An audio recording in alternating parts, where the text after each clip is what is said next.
गुरुदेव, मेरी शंका नहीं है, केवल प्रश्न है कि महाराज मुनस्रोवित नाथ जी के साम्राज्य के समय में उनका रथ का गमन हो रहा था। सामने उनको एक गज दिखाई दिया, तो उन्होंने उसको अपने अवधि ज्ञान से यह जान लिया कि पूर्व में यह तो तालपुर नगर का नरपति राजा है, लेकिन इसके बाद यह गज योनि में कैसे आ गया। तो उन्होंने यह भी जाना कि उच्च कुल के अभिमान सहित इसने अशुभ लेस्याओं से सहित मिथ्या ज्ञानी पात्र अपात्र की परीक्षा से रहित किमिच्छिक दान दिया था, इसलिए इसको इस योनि में आना पड़ा। तो इस किमिच्छिक दान से क्या अभिप्राय है? देखिए, बहुत ही अच्छा प्रसंग है और गंभीरता से समझने लायक है। हम लोग धर्म करते हैं, धार्मिक क्रियाएं करते हैं, बड़ी रुचिपूर्वक करते हैं, लेकिन कई बार इसमें हमारी थोड़ी सी चूक सारे किए कराए पर पानी फेर देती। हमें एक बात सदैव ध्यान में रखना चाहिए कि हम जो भी अच्छा कार्य करें तो अच्छे भावों के साथ करें।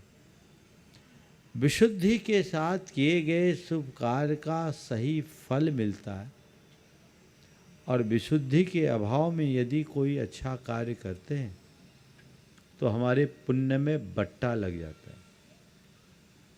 तो हमें अपनी भाव विशुद्धि का सदैव ध्यान रखना चाहिए। यहाँ एक नृपति यानी राजा गजराज बन गया। क्यों बना? दान किया। किमिच्छिक दान का मतलब है जिसने जो मांगा वो दे दिया। लेकिन किस लिए दिया? अशुभ लेशा से प्रेरित होकर, अर्थात दान अपने मान बड़ाई आदि के निमित्त से किया। पात्र पात्र का विचार नहीं किया। विचार विवेक के अभाव में चाहे जिसको चाहे जो दे दिया। दे तो दिया, लेकिन पाया नहीं, गंवाया, खोया। अगर वही पुण्य वो विशुद्धि के साथ करता तो भोग भूमि में जाता। इसलिए मिथ्यात्व से मंडित होकर कलुष परिणामों के साथ किया, नीचे पतन हो गया। ये मैं इसलिए बोल रहा हूं, आप लोग कोई बोली लेते हो, दान देते हो, पात्र बनते हो, और जितना दान देते हो उससे कई गुना कई लोगों के अंदर अभिमान आ जाता है। तो ऐसे अभिमानग्रस्त अवस्था में दुर्गति होगी ही होगी। हमने बहुत पहले एक मंदिर जी में एक दोहा पढ़ा था, मान बड़ाई के लिए जे धन खर्चे मूढ़।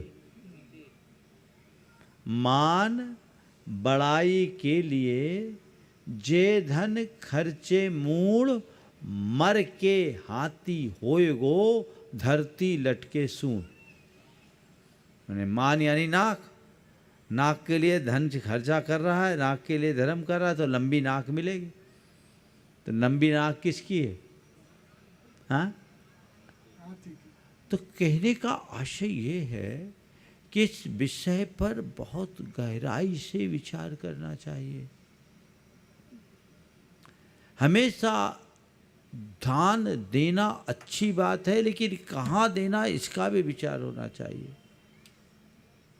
उर्वरा भूमि पर बोया गया छोटा सा बीज, साधारण बीज भी असाधारण फल देता है,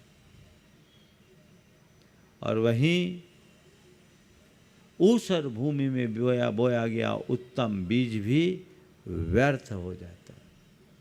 तो बीज बोना जितना अर्थपूर्ण है उससे कहीं ज़्यादा कहाँ बोना, ये भी ध्यान रखने होगा। तो हमें इसका ध्यान रखना चाहिए। नमोस्तु गुरुवन, नमोस्तु।